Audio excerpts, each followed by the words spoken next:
Hi, everyone, and welcome to today's LinkedIn live event. I'm joined here once again by our lovely CEO at Lumen, Tirza.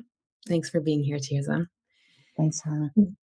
We enable companies to accelerate innovation, create cultures of learning, build high-performing teams. And today, we're here to talk about mastering intentional collaboration of high-performing teams in a hybrid setting. And we're also here to talk about what this has to do with how fast we innovate or how well we collaborate, our mindset, and the tools that we may be needing, especially in a hybrid world. So, we are unpacking what intentional working means and how it can help you in your everyday work life.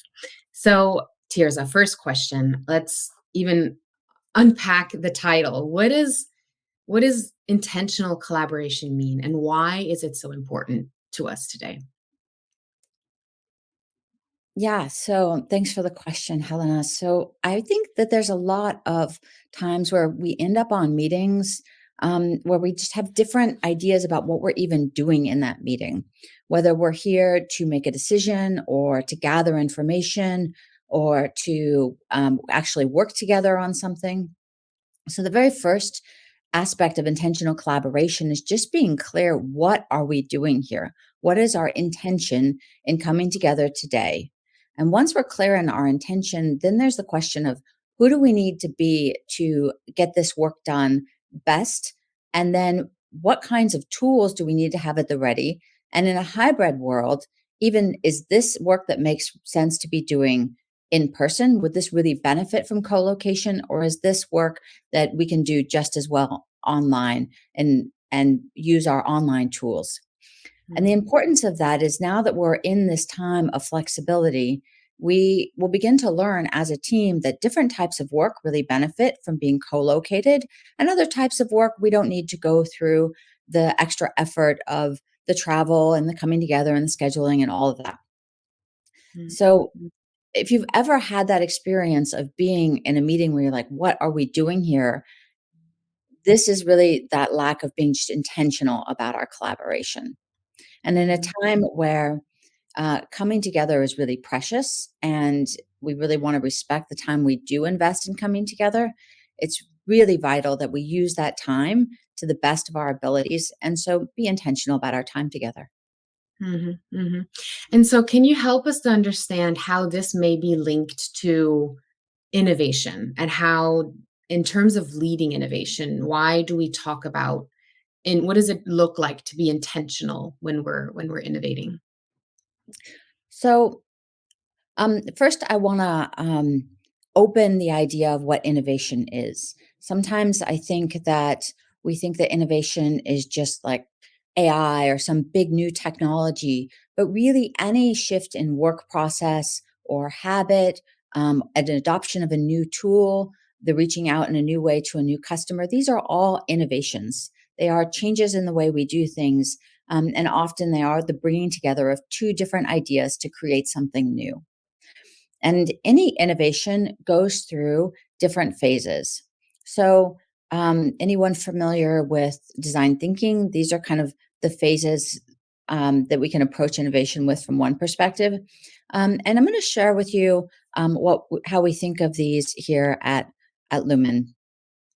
So at Lumen, we talk about the different phases of innovation of being first, we're going to talk about signal and we're going to be open to new ideas. And then we're going to stand in possibility and imagine what if these signals were being applied to our problem. And if we were solving this problem, what could it look like? And what new world would we live in? And then once we've like decided on some possibility we want to head toward, we want to actually shift gears into feasibility where we're actually testing our assumptions, looking at obstacles and understanding, given like where we're at and with what we have available, what we're actually going to commit to doing. And now, when once we're in commitment, we're in a whole new phase. Um, and then we want to use our intelligence to really build plans, create processes before we pull in the resources to actually launch something. And Mhm, in each of these phases, we really could be bringing in different tools. So when we are in that kind of ideation phase, this is where we want to be using mapping and associative tools. We want to be doing things that are like mixed media capture and using collaboration boards. Signal's a really useful time to actually co-locate. Hmm. And we have a really different mindset when we're in Signal. We want to be purposeful, really understanding our problem, but we also need to be very curious. Once we've like got all this signal, we can move into this time where we're really exploring a clear vision. And here we're also really benefiting from being in person, because this is a time where different perspectives on something are really important, and we want to like gain the shared understanding of the possibilities. This is also a time where some teams get a little bit stuck and they'll move from possibility into feasibility really, really quickly. So someone will have an idea and someone else instantly goes to what would make that possible or impossible? What are all the barriers? And the challenge with that is it really shuts down that staying in possibility.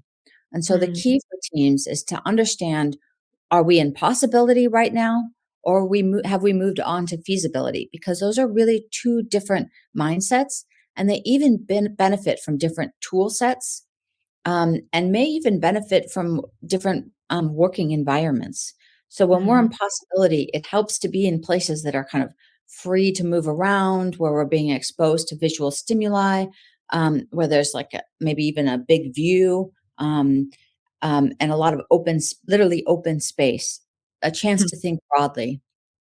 But Hmm. when we're moving into feasibility, we're actually moving into more constrained thinking, where we want to be testing our assumptions.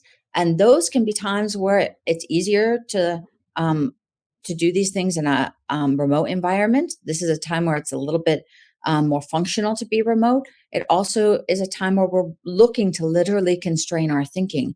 And so having tools that help us bring things down a little bit to clarity and understanding exactly what we're talking about. And Hmm. just all of this really points to the value of appreciating that innovation goes through stages. Each of Hmm. these stages requires a different mindset, a different tool set, and may even benefit from a different working environment. Mhm. I really love that. I mean, I really can relate with what you said in the beginning. Ever been, in a meeting throughout my entire career, I've been in meetings sometimes where I'm just like, okay, why is, first of all, so many different people in the room? Is everyone even aware of what we're trying to achieve?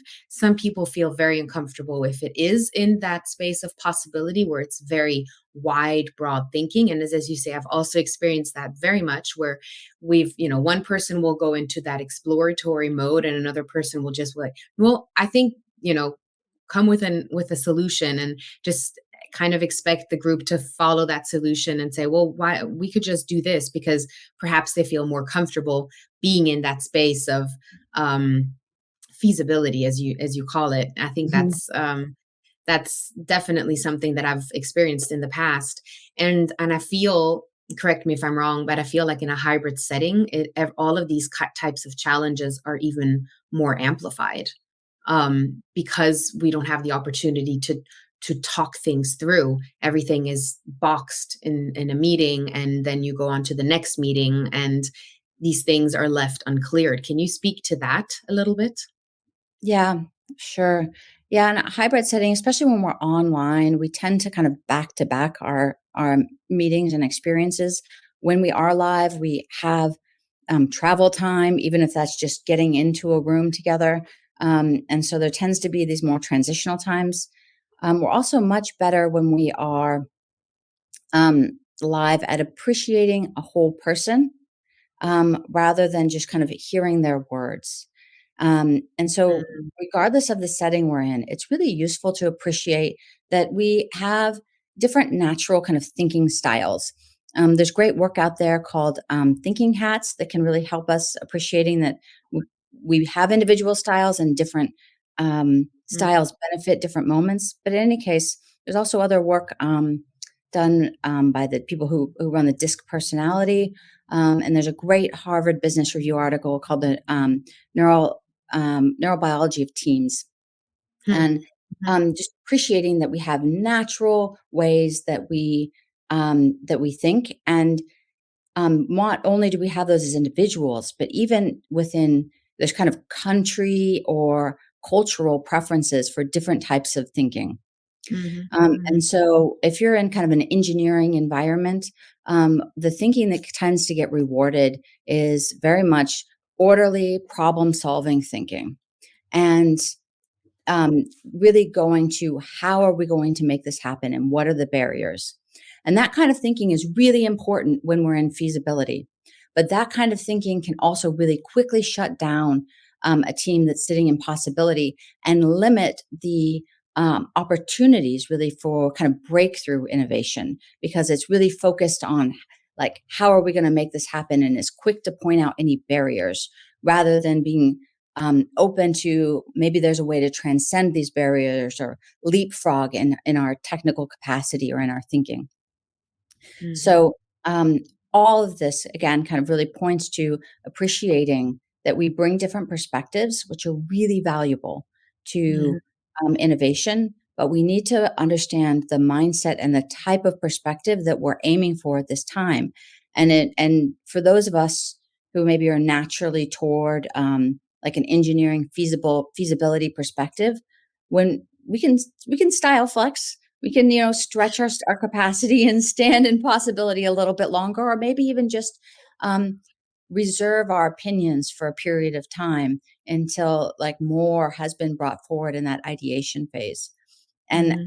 in a hybrid environment, um, sometimes we just get less clear about what we're doing together.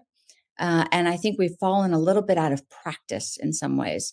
And so it's really vital that we just begin to practice and improve our tools for collaboration. I think you hit the nail on the head, honestly, with we've fallen out of practice. This resonates very deeply with me just because of the earlier instance we had this week in our own team, where for me, it felt a lot like this falling out of practice. And while I was reflecting on that, I noticed that, okay, in order to build more capacity within myself, but also the people that I work with, I think it really helps to bring process transparency and say, okay, team, this is where we're at in the process. This is what's being demanded of us. This is the kind of mindset that we should be honing in on or tapping into. These are the tools that we should be working with, and instead of expecting people to be right there with us on the same page, just to Mhm, mhm. bring people, as you nicely say all the time, bring people back to your own purpose, but also to the purpose of what we're actually trying to do and what's going to serve that purpose best in this phase. Yeah. So, um, just for our listeners in our own team this week, we had a real instance where um, several decisions kind of got made in isolation that were strategic and valuable in their own right, but it did lead to um, a deliverable being dropped in its importance, and other people on the team didn't know that. Um, and so there was this expectation that something was going to happen that the rest of the team had decided wasn't going to happen. Well, you can appreciate that, like different expectations, no matter what we're talking about, leads to a little bit of conflict. And so, what we really just realized is that we need to slow down our process and spend more time integrating around our own planning and innovation process. And we could really see how quickly this can happen on a hybrid team where this pair of people is working together and this pair of people is working together, but the whole team isn't getting enough time together to really build a clear, coherent plan and continuously update that plan based on new information. Because as we all know, things are changing so fast right now that our plans can and tool sets continuously need to be updated to reflect the new, like best in class technology, but also just the changing needs of our customers. I love that. I love that when we had to constantly be making a plan, following that plan, but then realizing when the plan has to be adjusted, but then bringing people along in Mhm. those thought processes and in the adjustment, and how quickly that can slip through the cracks, honestly, in a hybrid world. I've been in plenty of meetings where, you know, 50%, maybe even more of the meeting participants were on site in an office somewhere. And then Mhm. some of the other people were dialing in remotely. And it was so easy for that team to just completely forget that someone was dialing in remotely. You have face to face engage, conversations, you're talking, you understand each other. There's, a quick slip and breakup in network, and you've already lost that other person. By the time they get on, they're in the middle of this conversation that they don't really know how it got kicked off, for example. And then, they don't feel like they can intersect, or they can dive into the conversation. And so, yeah, constantly bringing that awareness and transparency back to, okay, what is the plan? Where have we moved? Where have we changed our approach or made another decision that is important to the entire team, and bring everyone up to speed. I do have a question with how this ties into how we strategize for co-location, right? Because we started this series talking about what it takes to, because we're in this moment of change. We're trying to figure out how we go back to the office, how we co-locate. And it is in a moment of innovation, as you always say, and it is a time to strategize around a co-location approach. Mhm. And so what's practical advice that you could give leaders with regards to intentional collaboration? How Mhm. can they consider their people's needs and best support that conversation around intentional Mhm. collaboration? Yeah. Thanks so much. So, as we're thinking about how we bring people back into the office and we're noticing there's like this real opportunity to bring people back and there are benefits to it, we want to make sure that those activities that people are doing in the office aren't activities that they could just easily be doing at home. And so being intentional about what we're going to do in the office, and why. Are we coming into the office because we're going to do something that we might call signal or brainstorming?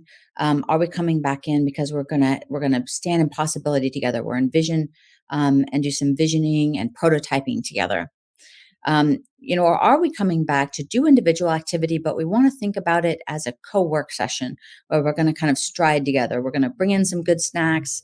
We're going to like hunker down together and we're going to like really knock out some work side by side. But being intentional makes that time feel valuable, and connected, and really purposeful, because people don't want to come back to do the same kinds of things that they could be doing at their own desk, without the commute time. Mhm, They want to be coming back for things that actually benefit from being with their team. And the mhm, clearer we are about who's coming in and for what purpose, and ensuring that those are activities that really the team has decided benefit from co-location, the more successful we're going to be at reinforcing that there's value in the office. There's value in mhm, coming back together. mhm, And for leaders, this is a real opportunity to bring in additional learning and training tools, whether you're doing lunch and learns, you're bringing in a coherent innovation program or a coherent culture program. These are times to be increasing the learning that's happening in the office so that we're not just working together, we're learning together. There's a mhm, lot of studies that are showing that are like younger generations, the most important thing for them in their work is that they feel purposeful and that they're learning. They really want to be challenged mhm, and growing in their careers. And so, if you're making the office not just a place of productivity, but also a place of learning and collaboration, this is going to make that experience of coming back in feel more valuable and worth the extra effort. mhm, mhm. And so what I also hear you say is we need to be in it. It benefits us to be in person for these different types of work, right? But also what I hear you say is that we can also use these different types of, sprints or whatever it is that when we're in that space of exploration, to try to gain momentum, to get people to come back to the office and to reconnect and to make this really about a um, positive learning experience also Mhm, for the people, that the office can be that kind of place to learn. And mhm. as you've mentioned in other live sessions before, also great for mentorship as well. Yeah, we've talked about this before. We're really not pro these just blanket mandates.